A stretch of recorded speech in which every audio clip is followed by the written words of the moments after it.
मैं डॉक्टर सुनीता कुलश्रेष्ठ, सह आचार्य हिंदी, आज प्रथम वर्ष कला के प्रथम प्रश्न पत्र प्राचीन काव्य के अंतर्गत आदिकाल के प्रसिद्ध कवि विद्यापति, हिंदी साहित्य के आदिकाल के प्रसिद्ध कवियों में मैथिल कोकिल विद्यापति का स्थान सर्वोपरि है और मैं आज आप सबको विद्यापति के श्रृंगार योजना के बारे में बताऊंगी कि विद्यापति मूलतः एक श्रृंगारी कवि हैं। यों तो उनके काव्य में वीर, श्रृंगार और भक्ति की त्रिवेणी प्रवाहित है, किंतु मुख्यतः अपनी श्रृंगार प्रधान भक्ति रचनाओं के लिए ही प्रसिद्ध हैं। विद्यापति ने ही श्रृंगार को इतना उदात्त बनाकर प्रस्तुत किया है कि मंदिरों में उनके अति श्रृंगारी पदों को भी भक्तजन भक्ति भाव के साथ गाते हैं। काव्य शास्त्र के अनुसार श्रृंगार रस का स्थायी भाव रति है। प्रिय वस्तु के प्रति प्रेम प्रेरित होकर उन्मुख होने की भावना ही रति है। श्रृंगार रस के स्थायी भाव के रूप में रति उस भावना, अनुभूति, कामना या वासना के अर्थ में ली जाती है जिसके वशीभूत हो नायक नायिका शारीरिक और इंद्रिय सुख का उपभोग करना चाहते हैं। इसका अर्थ है कि स्त्री पुरुष के काम भाव का चित्रण ही श्रृंगार रस कहलाता है। इसका आलंबन और आश्रय परस्पर नायक और नायिका ही होते हैं। श्रृंगार के संयोग और वियोग दो पक्ष होते हैं। संयोग सुखावस्था और वियोग दुखावस्था का नाम है। सुख और दुख दोनों के मिलन से ही जीवन में पूर्णता का आनंद मिलता है। जीवन को पूर्ण आनंद प्रदान करने के कारण ही श्रृंगार को रसराज कहा जाता है। विद्यापति श्रृंगार के दोनों पक्षों का चित्रण करने में कुशल हैं। विद्यापति के श्रृंगार चित्रण के संबंध में डॉक्टर जयनाथ नासीन का कथन है, श्रृंगार के अंतर्गत आने वाले उद्दीपन, विभावों और संचारी भावों का चित्रण विद्यापति में मिल जाएगा। शरद, चंद्रमा, मलय, समीर, वासंती, भ्रमर, चातक, कोकिल, दादुर, पावस, मेघ, कुंज कुटीर, फुलवारी आदि वियोग और श्रृंगार दोनों पक्षों के उद्दीपन विद्यापति के श्रृंगार में रसवर्धक होकर आए हैं। अब मैं आज आपको विद्यापति के काव्य में श्रृंगार ही प्रमुख है, उसके संयोग और वियोग दोनों पक्षों का विवेचन आज हम करेंगे। विद्यापति के काव्य में संयोग श्रृंगार ये है, इस बात को हम बहुत अच्छी तरह से जानते हैं। विद्यापति मूलतः श्रृंगार के कवि हैं।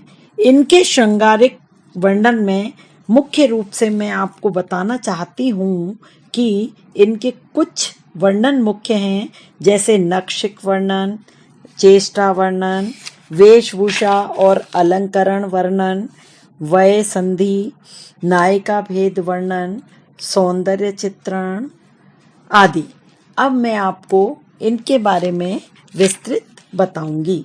जैसे नक्षिक वर्णन, विद्यापति द्वारा किया गया नक्षिक वर्णन कई स्थानों पर शिक नख वर्णन में बदल गया है। नक्षिक का संबंध अलौकिक आलंबनों से होता है, शिक नख का लौकिक से। विद्यापति ने कुछ अलौकिकता भी रखी है और अतः उनका नक्षिक वर्णन बहुत ही प्रशंसनीय है और शिक नख वर्णन भी विद्यापति के नक्षिक की विशेषता बिंब प्रस्तुत करने में है।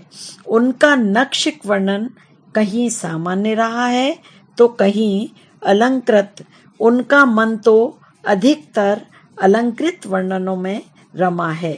उनके कुछ उदाहरणों में हम बिंब आसानी से देख सकते हैं, जैसे पल्लव राज चरण जुग शोभित गतिगत राज के माने, कनक कदली पर सिंही समारल तापर मेरु समाने। मेरु ऊपर दुई कमल फुलायल, नाल बिना रुचि पाई। मणिमय हार कर बहु सुरसरी, तो नहीं कमल सुखाई।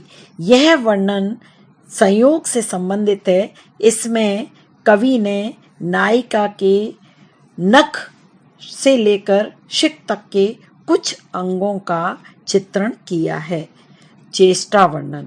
विद्यापति ने रूपमती नायिका के श्रृंगारिक चेष्टाओं का और भी सुखद और आकर्षक मनमुग्धकारी वर्णन किया है। सूक्ष्म व्यापारों में हम इनकी इस छवि को देख सकते हैं। कुछ जुग परसी चिकुर, फजी परसलता अर्जुआइल हारा। जनी सुमेर ऊपर मिली युगल, चांद बिहुन सब तारा। यह छवि उस समय और भी बढ़ जाती है जब नायक या नायिका के अंग प्रत्यंग, मुख, नासिका, कमर, चरण भी सचेष्ट हो जाते हैं। अलखित हम हेरी बिहू सली थोर, जनी रमनी भेल चांद इंजोर। नायिका के सौंदर्य का बहुत ही अच्छा चित्रण इसमें हमें दृष्टिगत होता है। वेशभूषा और अलंकरण वर्णन। विद्यापति ने नायिका के रूप को वेशभूषा और अलंकरणों से सजाया है। इसमें पौराणिक युग की सुंदरी तथा आधुनिक युग की सुंदरी दोनों साकार हो जाते हैं। खुले काले बाल, मोतियों का हार और कर्ण आभूषण मिलकर नायिका के आकर्षण को बढ़ा देते हैं। विद्यापति ने अलंकरण को भौतिक धातुओं से बने आभूषणों तक ही सीमित नहीं रखा है।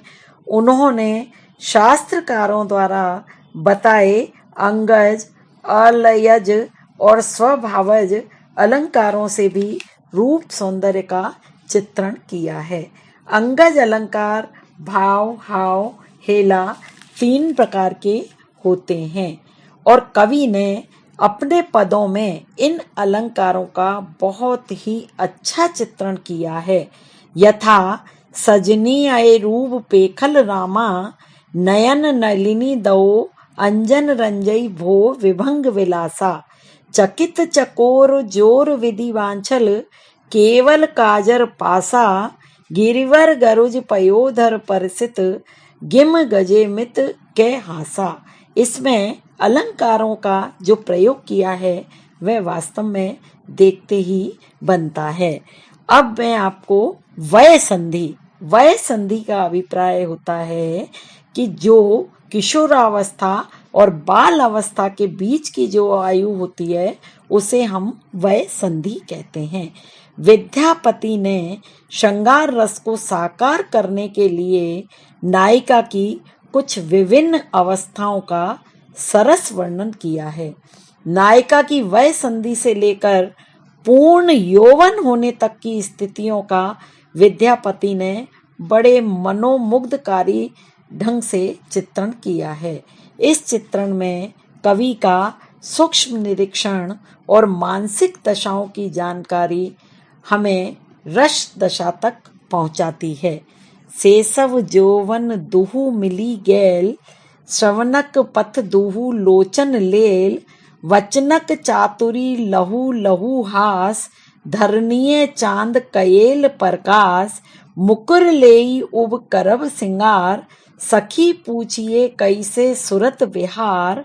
निर्जन उरज हेरई कतबेरी, हसई न अपन पयोधर हेरी। इसमें कवि ने शैशव और यौवन का संधि काल का जो चित्रण किया है वह बहुत ही आनंदमयी है। यौवन का आगमन होता है तो नायिका के अंग प्रत्यंगों में कैसे आकर्षण का भाव उत्पन्न होता है इसका चित्रण भी हम देखते हैं। कि आरे नव जोवन अभिरामा, जत देखत तत कहिए न पारिये छुओ अनुपम एक ठामा।